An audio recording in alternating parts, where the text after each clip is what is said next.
Hello and welcome to the Animation Communication Podcast, your source for discussion about animation, film, fandom, and more. So please join your host, I Love Kim Possible a Lot, or KP, and Lauren Kizich, the Abbey Roadie, for today's discussion.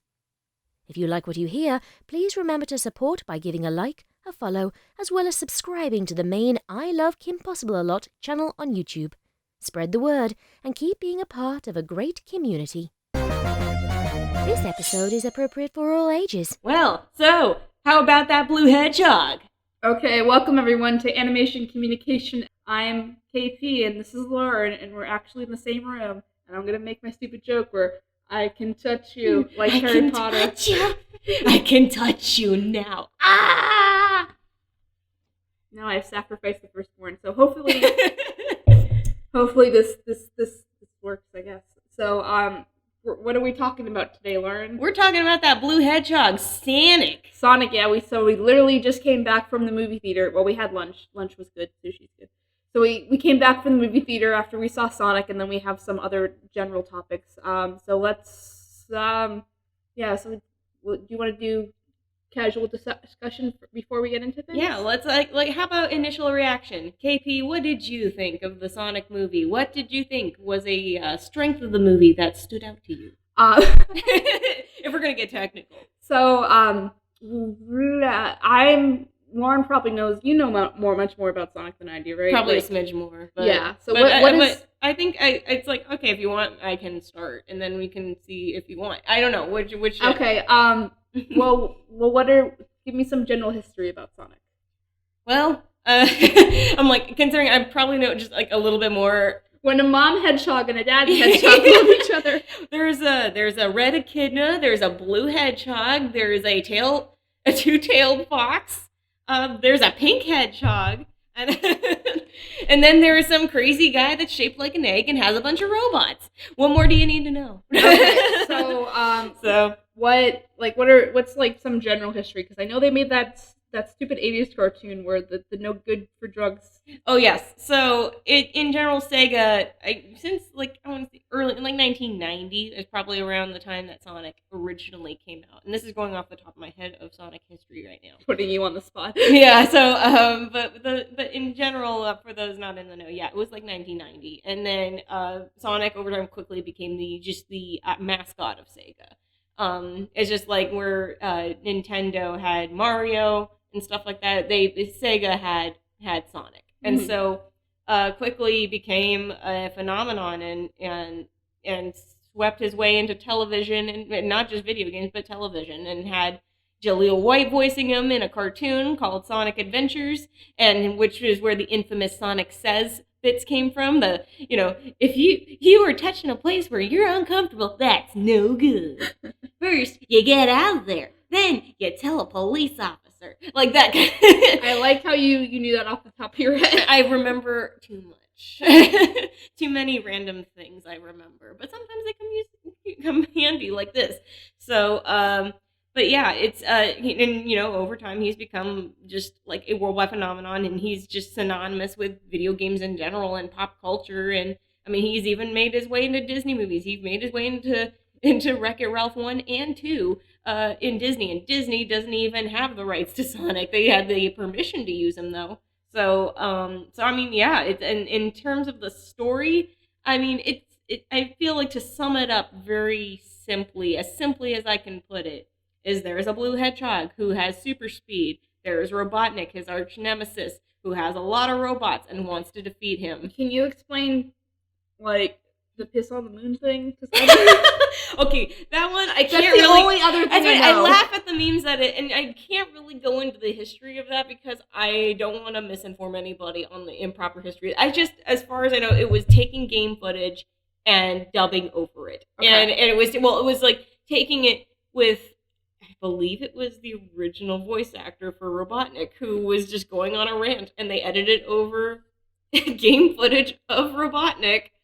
And that happened. And then I think he even went out to say, like, these aren't my real thoughts and beliefs. I had to clarify that I wouldn't believe in swearing in front of little kids or anything like that. Like, somebody did this. And So if I remember it all correctly, it was that kind of deal. But it was really just something that kind of began as a cluster shiz. I don't know how much I can actually swear on this, but if we have kids listening, so cluster shiz, we'll say that, of just meme culture, the internet going haywire, and the voice actor kind of just going on a tangent. So the internet 101.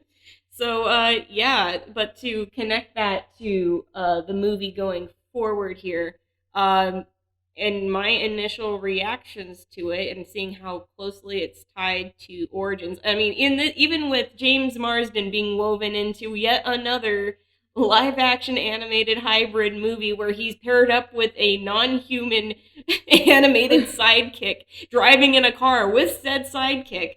God, why does he keep getting strapped into these things? But this is comparatively at least the best one he's been in. And this is, initial reaction is, yeah, this is the best one he's been in of all the ones that he got strapped into a car with. So I always get him and Chris Pratt confused. Really? They look familiar. They look similar. I think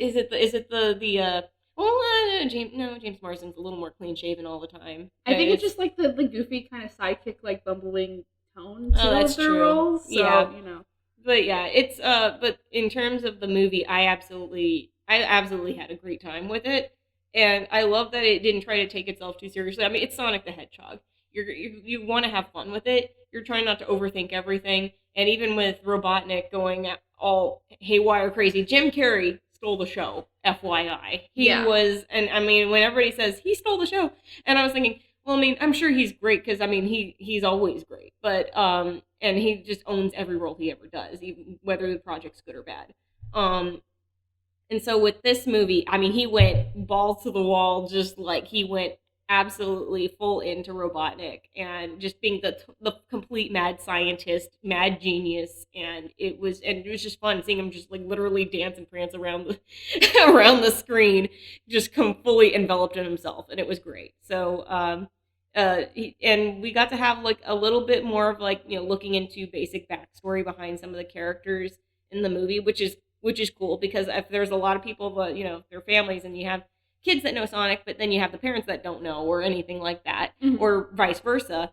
They did try to fill you in a little bit on it, but it does help, of course, to know the general basis of Sonic going in, just to help appreciate things a lot more. But they did do a pretty good job, I think, with establishing things for people who didn't know. Yeah, my Sonic knowledge is pretty limited. I knew he was a blue hedgehog that went fast, essentially, and I did have one of the Game Boy Advance, not the Game Boy Advance, the Nintendo 64 games with Sonic and Shadow and Legs, and the piss on the moon thing. Those were my familiar things. So just I was going into it as a general like, oh, silly Hollywood, what are they trying to do? Why is Jim Carrey in this? But I hope this isn't like dumpster fire garbage as far as just taking my $20 from a movie that new. I was too stupid to pay for, essentially. But for the record, best thing you can do obviously is go to a matinee screening, because then because that's what we did. It was still crowded. I mean, as of this recording, the movie only came out yesterday. But yes, and so and the fact is like I remember like looking at seats for the theater. It was like just getting there and trying to get tickets to be seated, and seeing how few seats were actually left, because if you're sitting in stadium seating, you don't want to sit up front, because I've had that happen where like worst case scenario, I'm like, okay, well, I have nothing left, I'm already here, I'm going to take the front seats, and it's the worst. Right. So, and it was adorable because there were multiple children wearing Sonic shirts, and like had one little boy had like a Sonic stuffed animal too. Oh, there were like a number of kids that actually had Sonic plushies, which was really cute, and then a whole lot of them were wearing either classic Sonic, which we're talking Sonic Adventure Sonic, which was like OG Sonic, and then you had some that had like maybe more of the Sonic X, some later incarnations, maybe. I swear I saw Sonic Boom, and I know it's funny because Sonic Boom, the game, I know has a lot of its issues, and I understand that especially from everybody's comments on it.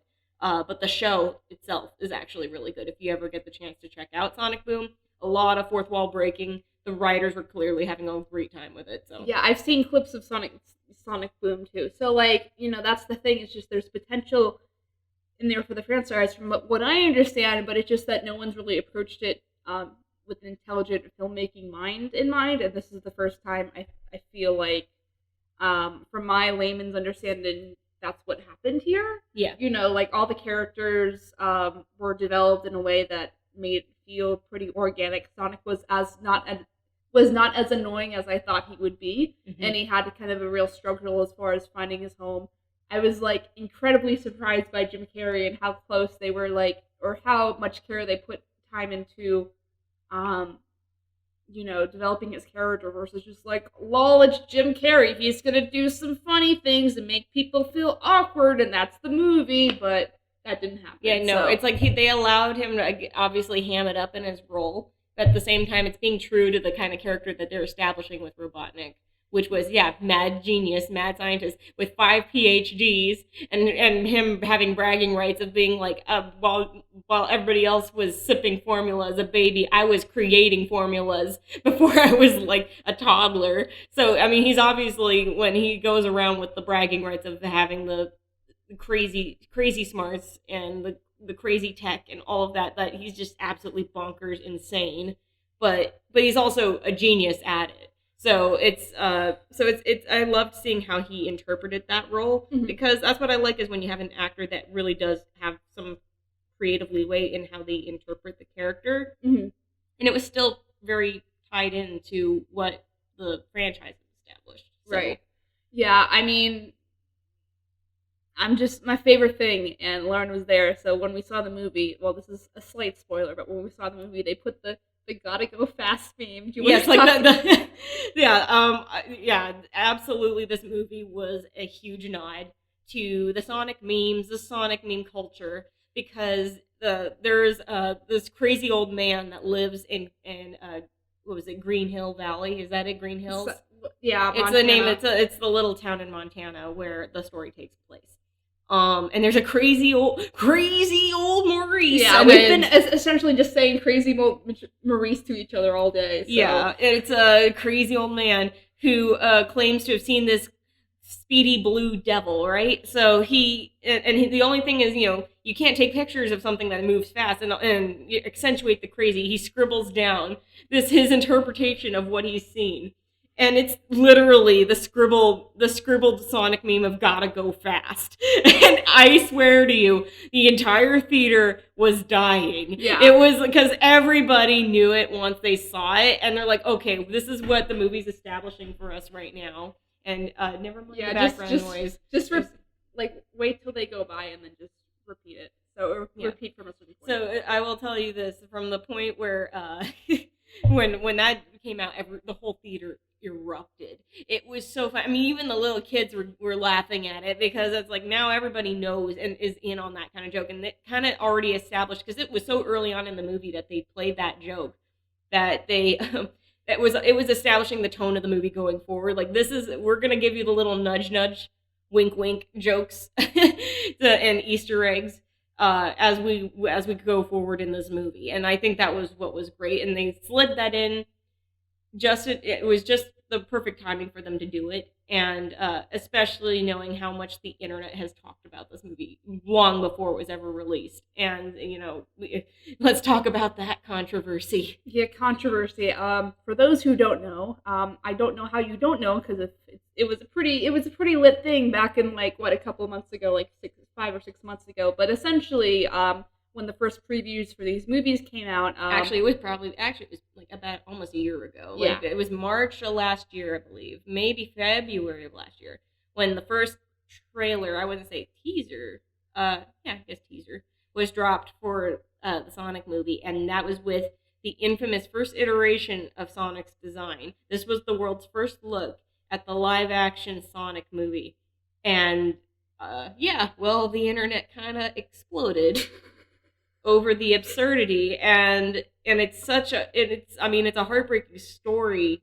going forward with the whole production mess of the movie, and when they were at that point and had released that. But I mean, it was a whole corporate mess that led to that first incarnation, but at the same time they were able to adjust the release date in order to fix what happened. And so we already know that the first iteration of that Sonic design was horrifying, to say the least. For the people who don't know, can you give some backstory about what happened with like after the fact with production studios and? Yeah, so Moving Pictures Company, which is I believe it's a subsidiary of Technicolor, which works obviously in visual effects in the film industry and just in film in general, is a huge standing company. They have several branches, and one of them was a branch in Vancouver, and they were responsible for the redesign of Sonic, as far as I know. And they were the same studio that also at the same time worked on Detective Pikachu, and let's see, they worked on Cats 2019. Oof. And that's another episode for another time, probably. But they were the story is that they were incredibly overworked and incredibly underpaid. They were working 80 plus hours a week on top of weekends, and then just I think a week and a half before Christmas, the whole studio was bunk, and they were all every visual effects artist was given the boot. It was the studio was shut down, and everybody was laid off. This is after they worked their butt off? Yes. Oof. And so that's why it's and then at the time of this recording, there was even this whole thing about a joke being jabbed at the Cats 2019 movie during the Oscars. Is that when Rebel Wilson and James Corden came out in their respective cat suits, and they said if there's any one production that knows the importance of visual effects, it's Cats. Oof. And nobody was a fan of that joke because of what happened with the artists, because they were overworked to get to that point. And it was like they were working on a tight schedule, already spread thin. And so suddenly it was it almost seemed like the mud was flung at the artists' faces for what they did when it was out of their control. Mm-hmm. So that kind of that again all ties back into Sonic and how they made Sonic look absolutely fantastic in the new iteration, and especially when that was the redesign was spearheaded by Tyson Hesse, who was how I remember him, he was an online animator. I started out with some of his animations when he was, I believe, at CalArts. So he was a CalArts animator. Okay. To backtrack a little bit, why did everyone get laid off? Because it was Moving Picture Company. They wanted to look into expanding elsewhere for their company. They wanted to basically shut down the studio in Vancouver and look for a place where it was going to be more fiscally beneficial for them to have a studio set up. So they were looking to shut down that one and find a place where it was basically cheaper. So for them for those who don't know, if you're outsourcing animation, it's usually cheaper to do it somewhere in Asia. Korea is a popular choice just because they don't have this it's very unethical. They don't have the same work labor union rights. Mm-hmm. So especially 2D animators, traditional animators that are making stuff for television, are dirtly underpaid, but it's cheaper for the companies, and it's not technically illegal because there's no legal system established there, I guess. Yeah. So but we should probably change that. Yeah, the whole other thing is what happened. There was a little bit I know of what happened with the Carmen Sandiego show on Netflix, the animators being severely underpaid and extremely overworked on that as well. But that's, again, a story for another time. Just a little footnote that is related to the topic. But it's, in general, it's I want to be able to take this moment to praise all the visual effects artists that worked on not only on Sonic, but on Detective Pikachu. Everybody who was at the Vancouver Moving Pictures Company that worked on all of these films. I mean, don't think your work has gone uncelebrated and unnoticed, because we could tell every single thing that had so much detail and so much work and so much heart and soul put into it to make something come to life the way it did. Especially we're really I was already happy enough with I loved Detective Pikachu and seeing how that came forward and making us believe that Pokemon existed in our world, and it was just how believable they looked. They were able to do that so well, and and bless you to do it within a time constraint of being able to do that with Sonic. So I'm proud of you guys and thank you for everything that you did because my God, the film was more than worth it. I'm so glad we got to go and see it in theaters on opening weekend. That's what we wanted to do from the get go, and especially to talk about it because your work hasn't gone unnoticed. So thank you. Yeah, I'll just add too. I thought it was a really great touch that if you notice that Sonic has his little he's got his quills and then he has some quills sticking out in the back of his hair or whatever, whatever. He's got there's some specifically textured quills just kind of in the general outline of the back of his body, and that's actually a plot point. Yeah, just overall really impressive and really entertaining and just really well thought out on everything, and especially tying it all back into not just the lore of Sonic, but into being just a love note to the fans, really, because the end product, it felt like that. Yeah, take some notes, people that are making crap movies that are seen. If I see another freaking Chipmunks movie, I swear to God. Let's hope that the last one that was released a couple years ago, let's hope that's just the last one. And I just feel so bad because the Chipmunks creator people are just we gotta keep on making the Chipmunks and it's back. It's not the visual effects artists' fault or anything. Yeah. I mean, they're doing what they're told. Yeah. So it's just you have all these incredibly talented people that work on these movies, and so many of them are obvious cash grabs. But with Sonic, it felt like, at least if it's a cash grab, it's a lovingly crafted, at least by the end product of what we got, a lovingly crafted cash grab, because you had people who love Sonic and grew up with Sonic, and that's all they knew they wanted to do is create something that was really for the fans. Yeah, this isn't this is not a one-time stand. This is casually buying you dinner first. So this is the best way I'll put it. But yeah, if you haven't seen Sonic, or you're like me who's kind of casually have a general understanding of Sonic, this is a really good way, I think, to start out, because you can tell it's a solid, everyone's developed clearly, there's a clear goal. It's not the most amazing movie ever, but I think our general culture in the last 5 years, we've just been used to consuming these cartoon to CGI remakes like Chipmunks and the Smurfs that are just incredibly mediocre, and we base our expectations about that. And then when we get new stuff like this, we're just especially with all the redesigns going on, then we're just oh, here we go again. But I think it's very obvious that this wants to be a franchise. There's tons of there's two sequel hooks at the very end. And we don't want to give away too much. I mean, as it is, we're trying not to talk about too many details. I mean, we'll say mild spoiler alert in this, because it's just, there's stay for not one, but 2 credit scenes, by the way.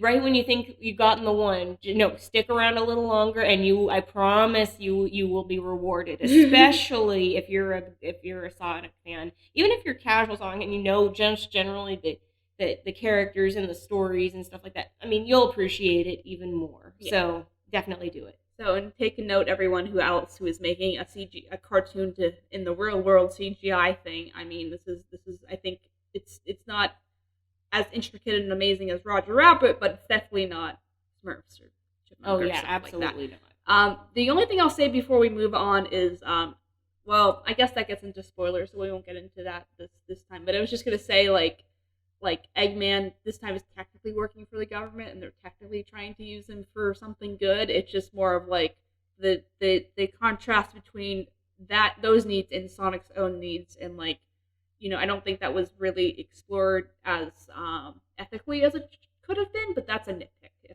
at most. So. Yeah, and we'll see, because I mean, the way they've designed this story, it's definitely designed to have a sequel. So I mean, we'll see where they go with it from that point. I mean, where they leave it off is they try to leave it relatively open-ended to see where it's going to happen. So we'll see how they tie up some loose ends in the sequel, the inevitable sequel, which I'm hoping they have, that they do something with, hopefully with Moving Pictures Company or something like that, where they can work at least with the same team that worked on the first movie, because I mean, you can't get any better than the team that already passionately created the first Sonic movie and made it as big a success as it was. Yeah, I think that's all all we're to say about Sonic. So go see Sonic, please. It's we're a little bit here on the computer. And no, Discord, we don't want to open. Okay. Now we're live and we're okay now. Okay. It was trying to find the internet that doesn't exist right now. So I guess we'll why don't you repeat? What was the last thing? No, I think we were just kind of rambling. So speaking of cats and the Oscars, let's talk about the Best Picture. Or the Best Animated Picture nominees, and let's just rant about how the Oscars generally doesn't understand animation. Yeah, so a brief history into animation in general for the Oscars. The Academy Awards has not really, it hasn't really truly respected animation as a true, not just an art form, but it's like, as an art form, but as a medium of film. Because too many people have gone under the misconception that cartoons or anything that's animation in general is meant for kids and therefore shouldn't be looked at seriously as any of the other films are, like in live action. And if you guys know your animation history, that originated from the 50s and Hanna-Barbera, and how Hanna-Barbera basically used techniques of limited animation. I talk about this more in my animation for kids video. Go watch it if you haven't seen it. But TLDR, and kids had a more forgiving eye for aspects of limited animation, because if you look back, then Hanna-Barbera was pumping out like everything in their mom.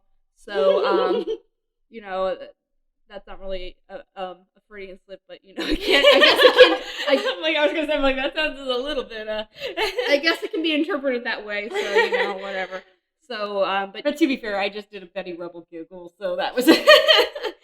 But yeah, no, and in connection to the Oscars, the first time that an animated movie was even considered for an Academy Award in terms of for Best Picture. Mm-hmm. I shouldn't say for an Academy Award, but specifically for Best Picture, was actually Beauty and the Beast from 1991. Disney's Beauty and the Beast. Before both of us were born. Yep. So that was the history that people were upset that an animated movie was even being classified in the same category as all these other live action movies. And people don't talk about that part. People were actually upset, and so what the Academy did was we'll make a category, I guess, at some point for animation, and that way we can have the animated stuff go there, and they did that for animated shorts as well. When in reality, you look at some of the biggest money making movies. The highest grossing movie of all time now. It's now taken the throne back from what was let's see, because Avatar originally held the movie for highest grossing movie of all time. I was trying to remember. There was a movie that dethroned Frozen, and it was it was Lion King 2019. It dethroned Frozen as the highest grossing animated film of all time. But and then Frozen 2 took that back from Lion King, and so you can't. It's like the Academy. If you're not even trying to look at it from a grossing aspect, you have to look at the fact of the amount of cultural impact animated movies and animation in general has had on culture, and it had on the way we interact with each other and the way we connect with everybody. They've shared stories with us that so many people would kind of I feel like so many would turn a blind eye to, because if it's not told through an animated medium, it's almost maybe too much to take. Mm-hmm. So animation is so powerful in that it can still give you a heavy story or something like that, where sometimes it's dark, sometimes it's depressing. But if you're presenting it in a medium that makes it feel like you can actually, you can follow the story, you can get wrapped up in it, and it's okay. You can openly feel the way you do, and reacting to it. It's with animation, it's so different than live action in that respect, because it is art. It is moving art. It's the illusion of life, which kind of Walt Disney. Wow, we did it. We did the thing. We said the thing. But with the Academy's treatment of the category of animated feature, it's too often been an award that's been given to the bigger companies, to because it's all a matter of, I think you said Adam ruins everything. Yeah. It goes into how the Academy voting works and stuff like that. and how movie voting works. And it involves a lot of money, a lot of trying to sell and push your movie and promote your movie, and telling people and paying people to promote your movie. So it's all, and then on the other hand, it's also a matter of there's all these adults that were like, oh, I only vote for the one my kid watched. Or they only vote for the one that they recognize the company for. Like, oh, I know Disney, let's vote for the Disney one. And I'm like, that's not the point. Yeah, and that's nothing against the Disney in general, because they do make quality work. Yeah. And Pixar and DreamWorks and all of that stuff. But when you're starting to see that every year it's the same winner, and and when you know that there are some incredible films that have come out of other studios that have a running chance of winning that award and deserve it. Mm-hmm. That's when it gets muddy. So it's especially so in relevancy to this year, and actually in comparison to last year, mm-hmm. with 2018 or 2018's Into the Spider-Verse, Sony's Spider-Man Into the Spider-Verse won the 2019 Best Animated Feature Award, which was phenomenal. I mean, and then just the effect of that victory lasted all throughout the year, mm-hmm. not just around award season. And so it was a huge staple for Sony to win that award, because everybody knew that the movie was great, but they were worried that it didn't stand a chance against Disney, against Pixar, against DreamWorks, against any of those companies. Considering DreamWorks was the company that actually won the first ever animated feature award with Shrek. Yeah, thanks, Shrek. So Shrek set the standard, and rightfully so. At the time, it was incredibly advanced for what it produced, and it was well written. It was a great story, and it had incredible animation to boot, and especially was very advanced for the time being. Mm-hmm. But with Sony's victory, people got hopeful that this meant a change in trends and voting trends as the years would go on for animation. That didn't exactly happen. It inched its way in this year, only in the nominees, but not in the victory. So the winner was Pixar's, all these animators all over the world. It took years, right? It took literally years to produce, because of how many artists were hired on, literally as could be freelancers or contractors or anything, from all over the world. And so some people were in the studio and some people were working abroad. So, and it's an incredible production with an incredible history, and so many people were, and it incorporated what would normally be shading for 3D into a 2D medium. It was a fully 2D animated film, where it had some aspects of it like 3D model, like maybe a vehicle or two. Mm-hmm. But for the most part, it was hand-drawn, and beautifully so. And the thing is they incorporated this new technology into making it have the lighting behave on their characters that were 2D as if it was a 3D model. Mm-hmm. So it would be like under lighting, cast shadow, anything like that, ambient lighting. All of that had to be developed by them. They had to figure that out. Yeah. So it would work on their stuff, and it looks incredible. And that's why people think, oh, is this 3D animated? It just but it's not. The lighting was just that good. And we tricked you. Yeah. So a lot of people obviously were very hopeful. And with Missing Link winning at the Golden Globes as well, that walked away with Best Animated Feature at the Golden Globes this year. And that was Laika, and Laika deserves that win. They're another unsung studio, vastly underrated, producing Kubo and the Two Strings, Coraline, Paranorman, Box Trolls, and then Missing Link as well. Mm-hmm. So entirely stop motion. You realize how hard stop motion is? Yeah, and correct me if I'm wrong, but I think they're the only major studio that's actually still making stop motion. I know if someone needs something, they'll just kind of hire it out. But even when Disney is always cautiously let's do a Nightmare Before Christmas thing, and even when they did do some new Nightmare Before Christmas stuff for the overhaul at Disneyland for the what is it? For the Haunted Mansion. Yeah, what's it called? It's Haunted Mansion Holiday. Okay, Haunted Mansion Holiday. Yeah, so when Jack, the ride's been out for years, so whatever. So when Jack is on the top of the frame for the thing, it's not stop motion. He's CGI'd, you know. Right. So I don't know anyone who's really doing stop motion seriously, except like kids on YouTube who, God bless them, but I don't think a studio is really doing it. So. No, Leica is like one of the few that's doing solidly stop motion and is actually like, and has been consistently. They've been actually nominated several times with their films. It's just been very hard for them to see them win a lot of, at least in terms of like Golden Globes and Academy Awards. They win in all these other awards though, and all the other competitions, and they win all these other awards. But it's when you're thinking about in terms of like, I guess saying it, I guess like the mainstream right awards. The award ceremonies.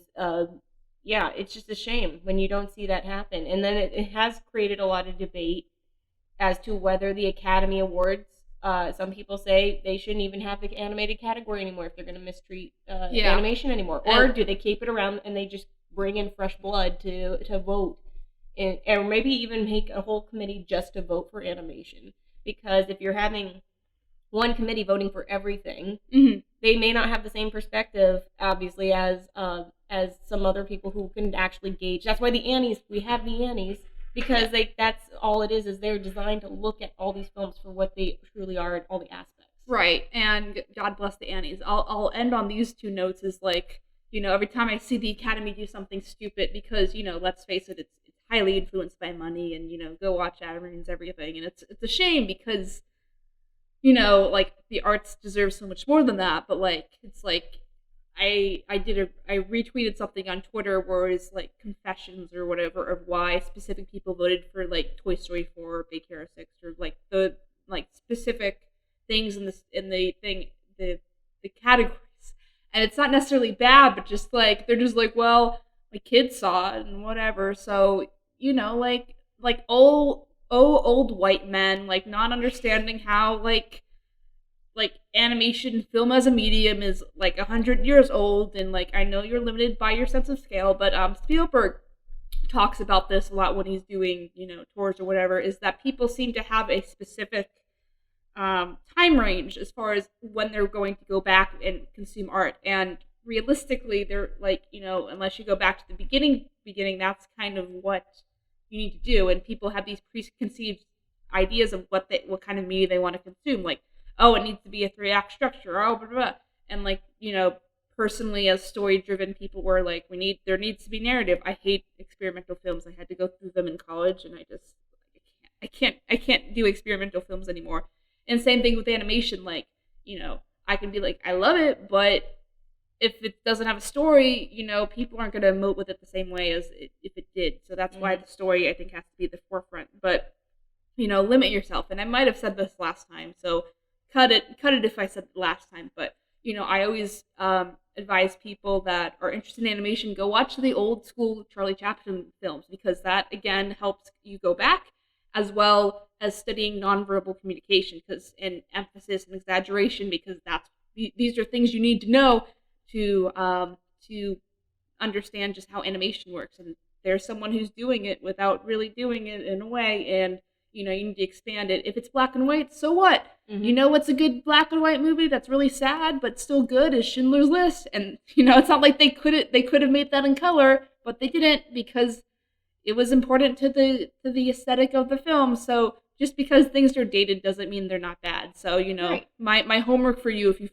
I recommend my homework. So yeah, my homework for you, dear listener, is go watch a movie like 1950s or pre-1950s, like something that is even considered a classic. So go watch Casablanca if you haven't seen it. Go watch some Charlie Chaplin stuff. Go watch one of my favorite movies ever, Gone with the Wind. It's long as hell, but it's still really good.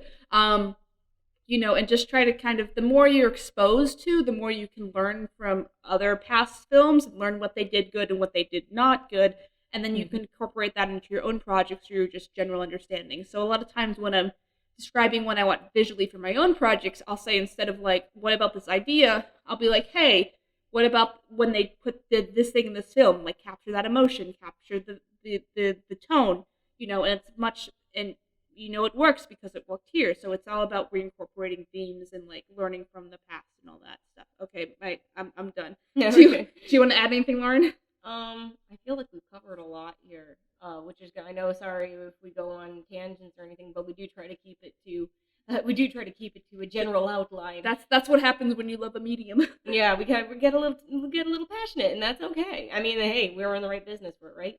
Okay. But yeah, it's like, it's just I think what we also want to do is create a little discussion here, just because not to cause any controversy, but to just see what people think, obviously. So I want Twitter, social media people, anybody you want to talk about it here, especially on Twitter, because we like to hear from you. What do you think about, first of all, if you've seen Sonic, we want to know your thoughts on Sonic. Let me know what you liked, what you didn't like, what you feel like, what were some favorite parts of yours? And if you want to be spoiler free, go ahead. If you want to spoil it away, just put a spoiler hashtag on it, I guess. Do that thing. Do the thing. And then also what we want to do is we want to know on the general topic of animation as a category in the Academy Awards. What do you think about the category, how it's treated? Do you think that it should stick around at the Academy Awards? Do you think it should be nixed? Do you think maybe it needs a new committee? What do you think? What are your thoughts on how animation should be considered as part of the Oscars? Yeah, I think, did you cover all the stuff on your film list? Yep. Okay. We covered. I just want to check before we start doing our end tags. So, and then my end tags before the actual end tags. So yeah, if you like this podcast, feel free to follow us on YouTube. If you're following us on YouTube, we'll do specific stuff where sometimes we'll do live shows, sometimes we'll do on-location shooting, and obviously we can't upload that to Spotify or whatever, but we'll have the on-camera version on YouTube, and we tried to do that today. Actually, it didn't work, but for the future. Technical difficulties. So there'll be like different aspects of it on YouTube. So subscribe on YouTube, follow on Spotify or SoundCloud or whatever. I don't know. At the very least, keep up on our social media profiles here, especially on our Twitter, because we do have that started up, and we're trying to get all these accounts started up here. Because we're basically posting these to YouTube right now. Yeah, so we're posting. Well, we haven't launched, but we'll do both. We'll do both. Yeah. So our Twitter is at the KP Podcast. I think I said this last time, but only because nothing else was taken. So it's like the KP Podcast and Lauren sometimes. So it's the easier handle to grab. And then obviously the most realistic thing is, I'll say it. Make sure you're subscribed to me on YouTube. If Lauren doesn't have a YouTube, she's unimportant. I mean, I have a YouTube. I just don't post a whole lot of content. Yeah, Lauren's not a YouTuber. I'm lurking in the comment sections, though. That's for sure. So Lauren's main thing is the podcast. So make sure you're subscribing on YouTube, and also make sure your notifications on, because realistically, the more people that are watching the videos as soon as they come out, the better they're going to perform, and the better they're performing, the more people will see them, and the more people can learn about animation or watch some fun content. Like, the whole point and part of my passion for going forward with YouTube is expanding, and we can't really expand if it's just preaching to the same people over and over again. So spread the word. Yeah, spread the word about me. Well, spread the word about the podcast. Spread the word about the YouTube channel. So me, I Love Kim Possible on YouTube, and then the Animation Kimmunication on YouTube, or it should be easy enough to find. Make sure all that stuff is on, I guess. And if you're doing all that, please just spread the word, tell your friends. We appreciate absolutely anything you do. It's very helpful, especially since we're just starting out this podcast and don't really know what direction we'll go yet. So it takes a village to get everything moving. So the more people you can spread this to, the better, and then it gets word out. And then all we want to do is preach the good word of the animation gospel. Have you heard of our Lord and Savior, Lauren Faust?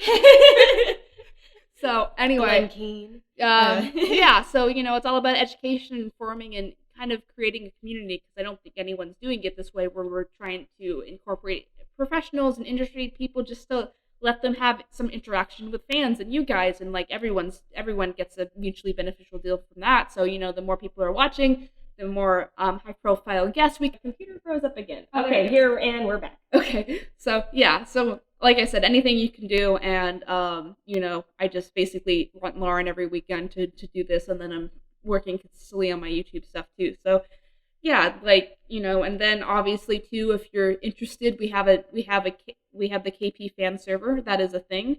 On Yield Discord. Yeah, on Yield Discord. So I'm really excited, and we're remodeling that of this recording to make sure it's more inclusive. So I'm trying to build a community that you guys can get your projects, get some feedback for your own projects in a way that is constructive and make some friends and all that stuff. And, so please download the app on Discord and check and, make some new friends. Yay. Okay. I think those are all the things. Because friendship is God magic. Okay. Well, I think that's it. So, thanks for listening, guys. Hope you have a good week, and we'll see you next week. I'll re-record that because people are moving shit. And we'll see you on Yield social media sites. Feel free to tweet at us. Also, my handle's the Abbey Roadie. So it's if you think of Abbey Road, obviously Beatles, funny. It's like that was done on purpose or something. Yeah, it's funny. It's funny because nobody else had jumped in on that by the time I got that handle. So that was I jumped in at a good time. Fair enough. Okay, yeah. So tweet us, tag us, call us Peepus if you want to reach us. I did it. You did the thing. I did the thing too. All right, and we'll see you next time. All right, bye y'all. Yay, we did it. Thank you so much for listening to Animation Communication on YouTube, Spotify, or your favorite podcast provider. We are really hoping this show makes a difference in how people view animation and media, as well as giving and providing advice for people all over the world who like or want to join the animation or media industry. If you liked what you heard, please remember to subscribe and rate those 5 stars, as well as tell your friends. Don't forget to subscribe to our main YouTube channel, I Love Kim Possible a Lot, and turn those notifications on. My name is Scribbler, and you have been listening to Animation Communication.